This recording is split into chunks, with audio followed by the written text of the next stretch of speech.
Welcome back and welcome to this edition of the Fresh Perspectives. The gracious hostess here is Dr. Smita Siddhanti. Her guests today, the young youth who will charm us with their views and cues. Come on close, let's join them. Namaskar. Welcome to Fresh Perspectives. I am Smita Siddhanti and would like to bring you ideas and shed light on issues that touch our lives day to day as mothers, as professionals, and as citizens of the larger community, and obviously those of us who come from Indian origin. Today's topic is very related and close to all of us, and it's related to religion. I wanted to talk about how we think we have been taught to treat religion, and how here, this generation that we are bringing up in this country, and what religion and spirituality means to them, and what we as parents can learn from them, and we as citizens can learn on how to live our lives day to day and mold ourselves to see how we can influence our youth and our next generation. So we want to hear more from the youth today, and I have three very dynamic young men and women. Three people who are joining us are Sarina, Rohan, and Vyomika. Sarina comes to us from San Francisco. She's working there as a professional in the technology industry, graduated in 2010 from college, and so is Vyomika, who's also a graduate of 2010 and is working here in DC as a journalist. So Rohan, who comes to us from Boston, has graduated only this year from college and is working as a consultant in Boston. So let's hear from them and learn from them. Here is Vyomika, Rohan, and Sarina. Thank you for that introduction. Hello and welcome to Fresh Perspectives, the youth version. My name is Rohan. I'm Sarina. And I'm Vyomika. And today we're going to be talking to you about religion and spirituality. Definitely an issue in the Indian American community, a very deeply ingrained issue and topic in our lives. And we want to kind of flesh out what our thoughts are on that and what's affected us and things like that. So I want to kick off the conversation today by talking about when we were younger, right? So we've all recently graduated in the last couple of years from college. When we were younger and as we were growing up through high school, what worked? What worked with us when it came to religion? What stuck with us till now? What do we remember as saying, I liked that? Right? When you want to start us off? Yeah. Rowan, I want to start by telling you what were my different exposures to religion, just in general. And I think this could mimic, different parts of this could mimic how other Indian Americans have grown up. So first of all, there was pujas that were done with family friends we've all been to several of them, whether it's for festivals or whatnot. I also, for a brief time, attended Chinmaya Mission, which to me most resembles sort of a Sunday school concept, very much where I learned sort of the prayers and things like that. And then I also had a home component, which was maybe unique to my family, but it had so first of all, we do prayers every day with dinner, but we would also have conversations with my mom and my dad and my brother and myself, where we would sit in a prayer room that we have at home and we would discuss different portions of the Gita, of course in English, and just saying, what do you agree with, what do you not agree with, does this part make sense to you, and sort of translating from longer prayers that we knew to understand our own religion. And I think of the three of those, to me, the conversations with my parents is what stuck through and what I remember when I think about Hinduism, which is our personal family religion. Sure. I think religion is deeply personal. And so obviously the way you experience it is different. You saying you're Hindu, I'm saying I'm Hindu, we could have very different realities of how we experience that. And so I know personally growing up, when I would be told to, don't touch this, don't touch that, or you can't eat this today, I did not do well with that. If you were telling me that I couldn't do something, you had to explain to me why. Right. You could not just tell me that today's puja day and we were going to do this. You had to give me an explanation for why that tradition existed. Right. And so I think that's a part of Hinduism that I'm less happy with. I think the spirituality, though, is what has stuck with me. I think understanding why it's important to have faith and those kind of the more esoteric, I think, parts your personal of it. relationship with God as opposed to other and I think Hinduism ceremonial lends, issues, right? Exactly. I think Hinduism lends itself in great part to that much more spiritual element. Right. And so I would go to temple. I never liked it. After I think when I turned 13, I told my mother that I would go to temple 3 times a year, and she got to pick, but that was it. I wasn't going to go to temple more than that. And so, yeah, the spiritual part stuck with me much more than like the rituals did. Yeah, I think a lot of kids, at least in our area and our viewership, had either those 3 or a mix of those 3 in their upbringing.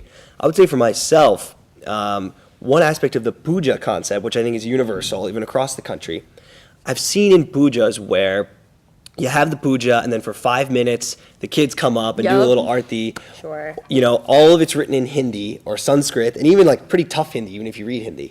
And there's a dhol baje, and you don't really know what's going on until right at the end, right? I've seen other versions of pujas, specifically with my parents, but I've seen other people do it as well, where they will pause every at least 30 minutes, if not 15, stop, the pujari, who speaks perfect English and turns and explains to the audience exactly what's going on. And then and there's a little bit of dialogue, then they continue.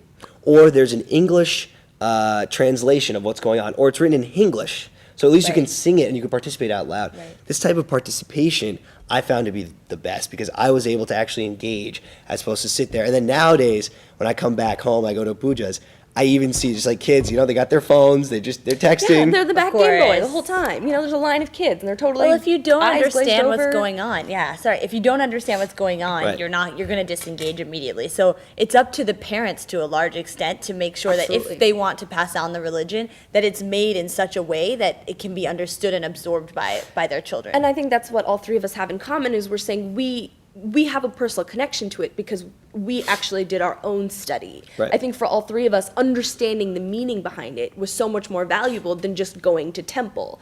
And I have to say, personally, I learned a lot about Hinduism from my dance teacher. I mean, I think I think in today's culture, Indian American kids are getting this sort of cultural / religious education from many different areas. It is not just from the puja room or Absolutely. going to temple. Now, something else I think exactly along both of those lines is the fact that when religion was a part of life in India for our parents growing up, you had a very high population of Hindus and even Muslims, everyone living together. Religion was a part of the life.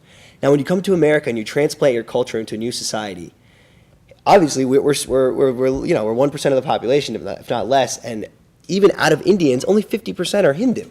You have 15% Christian, 10% Muslim, 5% Sikh, 2% Jain. So you have a very diverse community, right? So I want to try to get to this. You have a majority Christian nation here with kids who have, confirmations and everything in middle school. People in Judaism have bar mitzvahs. Hinduism, we don't really have that. We have a very interesting relationship with our religion. And if you want the kids to buy in, I strongly believe you need to create a public sphere of making it okay, making it cool, making it acceptable. When your friends say, I went to Sunday school, that's just like a normal thing. Yeah, you went to Sunday school. You don't hear that with us. You don't hear it a part of that acceptance. So I think if we garnered that a little bit, it'd be easier to get people to buy in. That's such a good point, but I think it's really a double-edged sword, Rohan, because you have part of the beauty of Hinduism to me as I've gotten older, what I've realized is the flexibility, is the fact that we don't have that rigidity. I actually remember someone saying to me in high school, I think, that Hinduism is not a religion, it's a belief system. And this was it was not a Hindu who said this to me. And when they said that, I didn't take it as insulting, or rather as a compliment, that it's not a traditional religion, at least the way I've been taught it, that there are no strict rules, there's no concept of conversion into Hinduism the way there are in other religions that we know about. There are a lot of different ways to practice Hinduism, but there's also a very flexible way to be a Hindu, and that there's no set of things we must believe. There are thousands of gods, etc. And so I think that coming from that background, it's harder to make those kind of rigid things, but maybe we also do need to adapt and have some of those to be able to carry the traditions forward. I mean, So if it you goes think both and if ways. you think about it, the flexibility of the religion, what other religion do you have where a majority of your interaction with the religion takes place in your home? I think that's very rare. You go to church, you go to temple, you go to synagogue. In us, the pujaris come home and perform the puja in front of you, and you prepare your mandap and everything, and your home is the temple. Part of your home is a temple. I think that's very rare.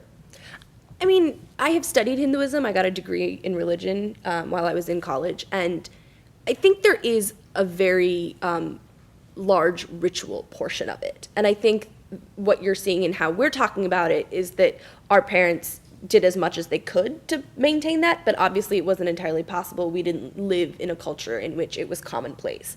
That said, I do think that the philosophy of it is really what reaches out and is something that you can believe in and adapt and make your own. Right. And so while I think having Sunday school, having bar mitzvahs, bat mitzvahs, things like that are a very public way to do it, right. I think what you're seeing at play is the religion. Right. And it being much more intrinsic in how you go through daily life and how you make decisions and Right. how you interact with your family and the Right. people in your life. And speaking of religion being commonplace, 33% of Indian Americans who are surveyed say that the United States is better than India in terms of being able to practice their religion.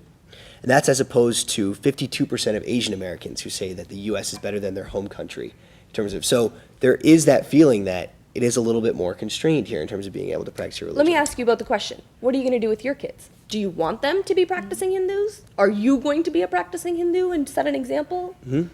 What's your plan? Go ahead. All right. I think that I will definitely emphasize Hinduism in my kids' lives. That's a guarantee. I can tell you, though, that I will do a similar model as to how I was raised, which is that religion and the ceremonial aspect is emphasized earlier on, and then there's that switch that's flipped around age 10 or what, where it becomes much more of a spiritual track. I definitely agree. One thing I would add to that is when I teach my children and doing the same thing I had with my parents, and I can point to a very specific example on this, is the ability to question any aspect of the religion. So not teaching it as this is definitely true. For example, one aspect that I have had trouble with Hinduism in specific is the reincarnation concept, is the concept that, we're here and we come back again or whatnot.